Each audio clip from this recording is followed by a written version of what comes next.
Well, hey, what's up, everybody? This is Jason Goodson with Gardening with Goody, and I am at the Nature Preserve once again here in our local community. What I want to talk about real fast, too, is the podcast called Coffee and Conversations. I've been doing that podcast for 12 years with a buddy of mine out of Mississippi.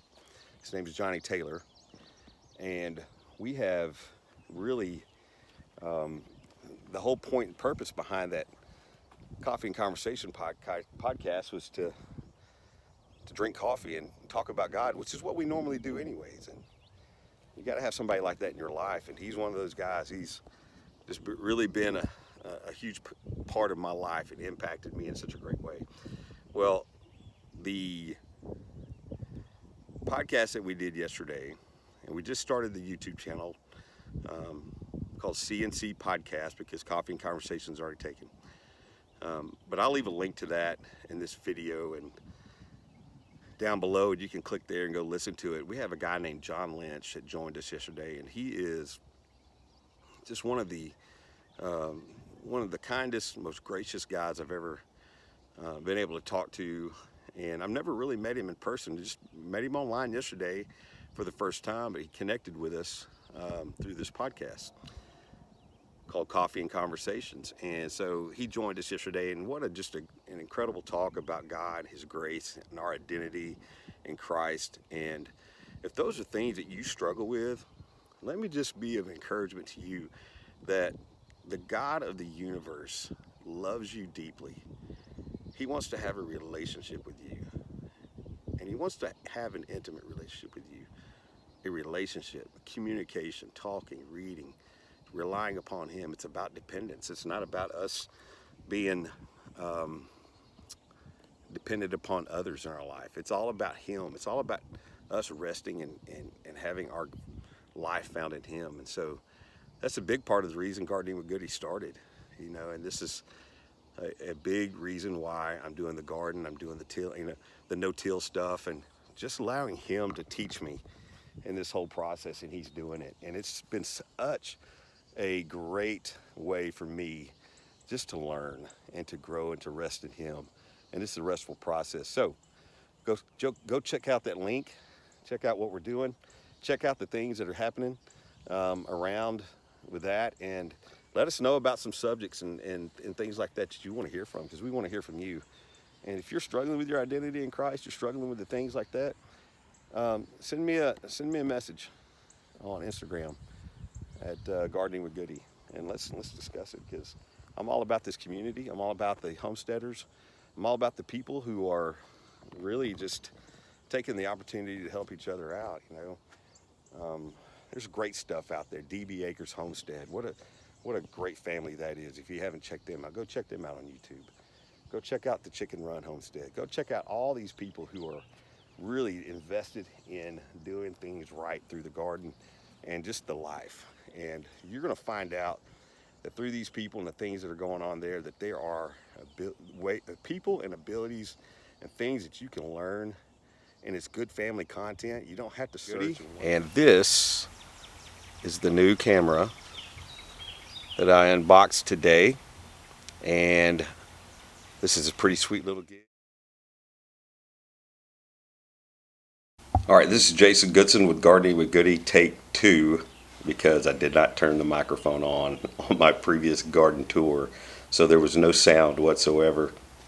I'm still learning how to use this camera, but this camera is really awesome. So let's try this one more time and take you through a quick garden tour here.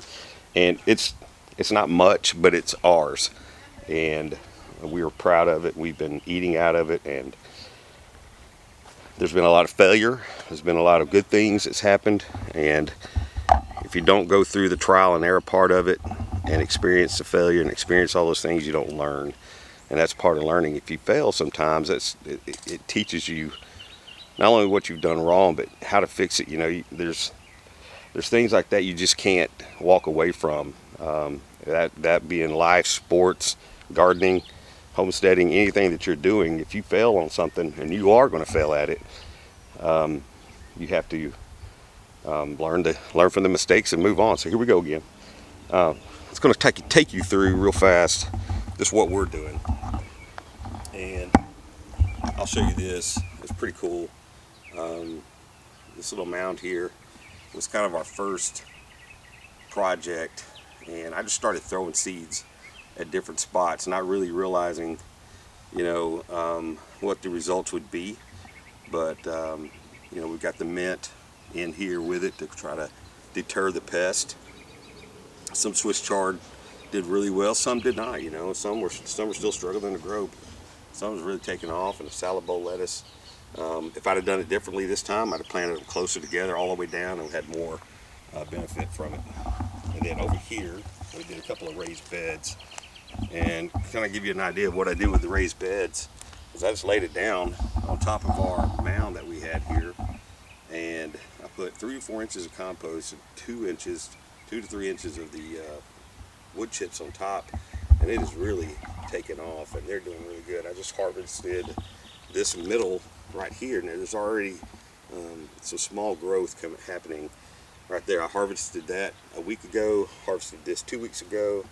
This one I haven't messed with because it's underneath this tomato plant right here. It's my tomato chard I always talk about. And the marigolds and the lavender right here, they're doing an exceptional job of keeping away the pests. There's some out here still, and we have ladybugs that we didn't have to go buy. We have petunias as well. I've just set in strategic places to try to keep the pests away as much as possible, and it's working. You know, we got some growth coming in. This spinach right here lasted all the way through the Snowmageddon and ended up growing, which shocked me a little bit. Just kind of give you an idea of what I'm talking about with the raised beds. Down here, you'll notice this is where our soil is.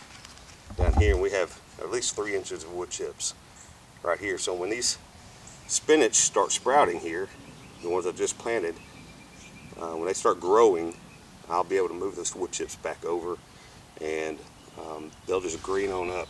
I haven't used any type of fertilizer whatsoever in the garden, and that's kind of, you know, stuff I've done in the past. I've fertilized, I've done all that stuff. I decided this year just to go natural, see what happens, and so far working so good. Last night we had a storm come through. It blew over some of these stalks on the onion. I have a lot of red onion planted here, but they're gonna be fine. I gotta come back through and reshuffle the compost around it. And the carrots are looking good, so that's working. And look at here, this is something I noticed today. Is right here on this tire, my potatoes are growing. Look at there. Yay, God. I'm so proud of that right now. It's a total blessing from God right there, because I didn't think that was going to work. Because what I did, I'll tell you what I did right here, is I planted everything on top of these wood chips.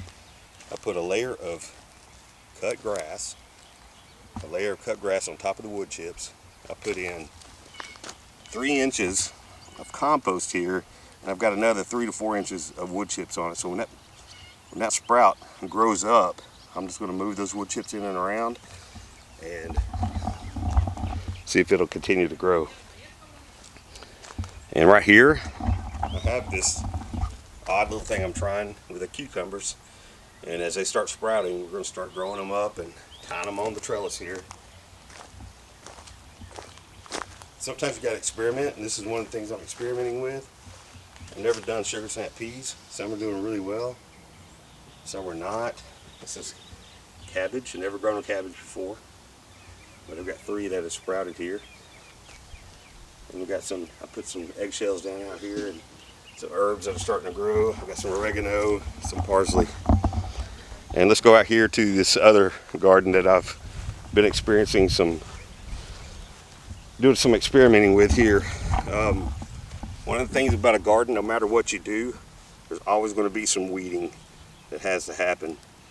And so As much as you think you might have done a good job of weeding, there's always something to pull up. And so this is where we have a lot of cilantro growing right here. This is our cantaloupes all the way through here, and you can see we have some bush beans growing. And right here we had a failure of okra, and so I replaced it with Swiss chard, and I'll try that again. And so, like I said earlier, sometimes you win, sometimes you lose, sometimes you learn from those mistakes, and that's what we're doing. We're learning from our mistakes and just moving on. Here's the massive wood pile from wood chips right here. I'm going to burn that pile in the back and put these wood chips in that pile. I'm going to leave the ashes on the ground right there because they're rich in minerals. I just put the wood chips on top of that and put the compost on top of it and really get the minerals going on that, so when we use our future garden spaces we'll be able to use that. Now here's some wicking buckets that we did during the winter. We started our plants, we started this, tomatoes growing real well there.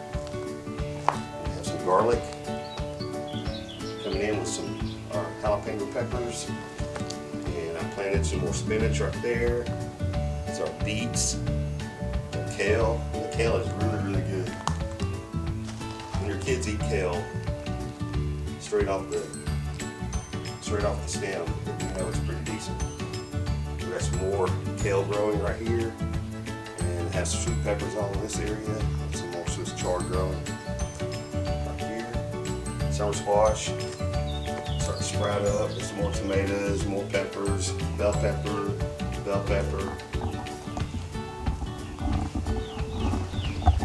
Quick garden tour. That's what's going on with us, and so excited about it.